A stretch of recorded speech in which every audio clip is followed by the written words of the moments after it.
On the eve of a soccer match pitting France against Israel, pro-Palestinians and a Jewish group took to the streets separately.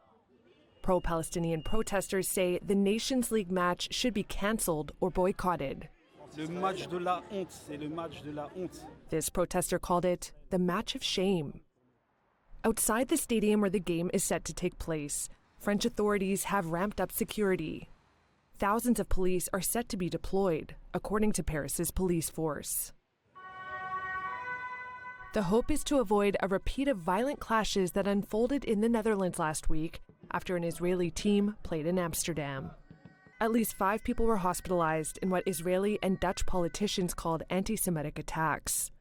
Pro-Palestinians have said they were responding to an attack by Israel supporters and anti-Arab chants. On Wednesday, France coach Didier Deschamps said the match north of Paris was unfolding under a heavy context. Here's Israel captain Eli Dassa.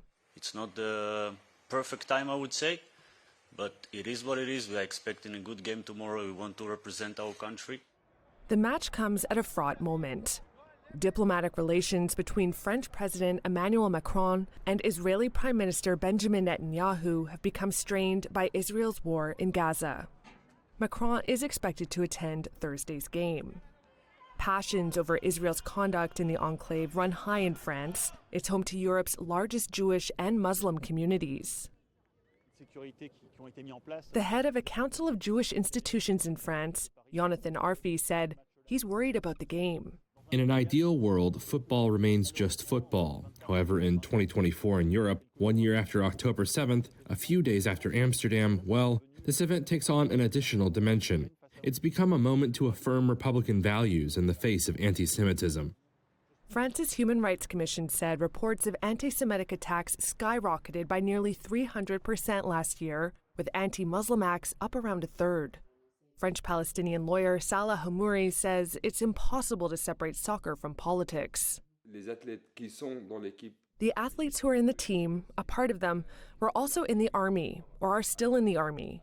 This is why this match must be suspended, he said.